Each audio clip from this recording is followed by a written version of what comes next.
ทุกคนมื้อนี้พวกเราสไปลินเด้อแล้วถ้าใครอยากรู้ว่าเราไปบ่อนไหนเนาะเบิ่งคลิปนี้ให้จบเด้อแล้วสิฮู้ว่าเราไปไสไปเจอกันอยู่ที่สถานที่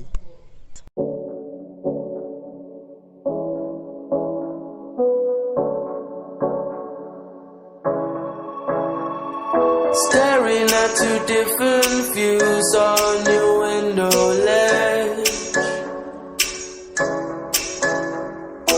Coffee is gone cold, it's like time froze. There you go, wishing, floating down, I'm wishing. It's like I'm always causing problems, causing. I didn't mean to put you through this, I could tell. We're gonna sweep this under the carpet. I hope that I can turn back the time to make it all alright for us. I promise to build a new world for us two, with you in the middle.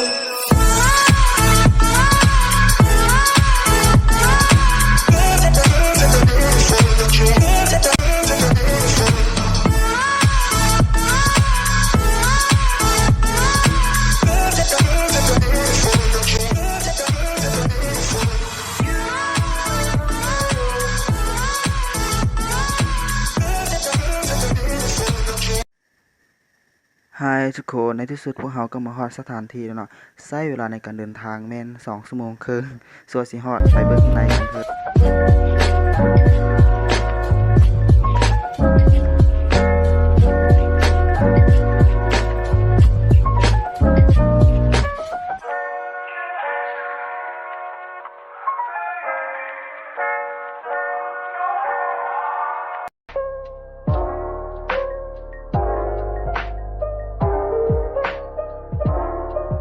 โอเคเนาะเราก็ได้เมนูมาแล้วเนาะเมนูอยู่ต่างหากก็มีหลายประเภทแน่จะมีประเภทข้าว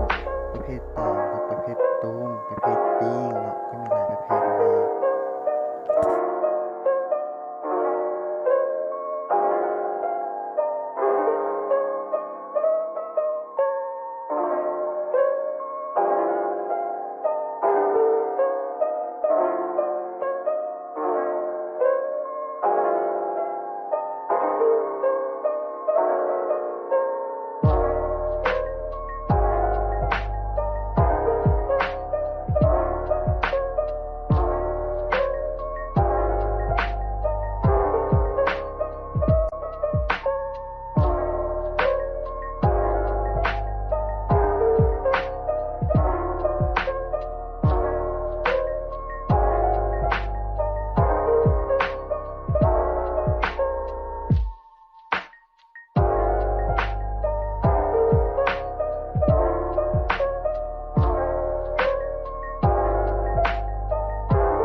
อันนี้ก็แม่นเฮามาจ่ายค่าอาหารเนาะจ่ายค่าน้ำค่าอาหารค่าที่เฮาสร้างไปเมื่อกี้นี่เลยหลังจากที่พวกเขาจ่ายเงินแล้วเนาะพวกเขาก็สิไปถ่ายรูปเลียนกันไปเบิ่งกันเลยเนาะว่าวิวงามสักใด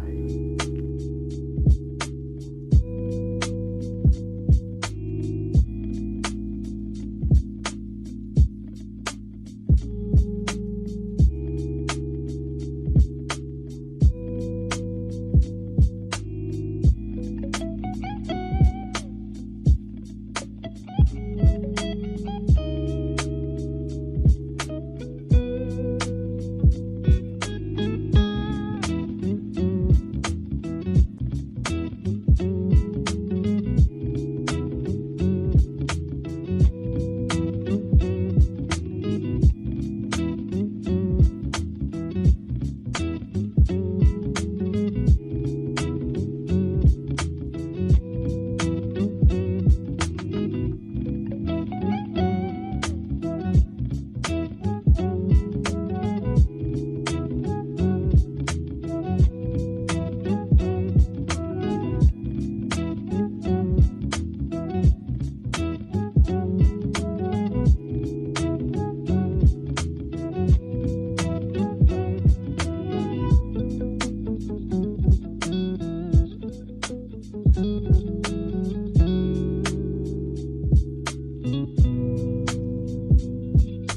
จากนี้ก็จบคลิปไปเท่านี้เนาะขอบใจทุกคนเด้อที่เข้ามา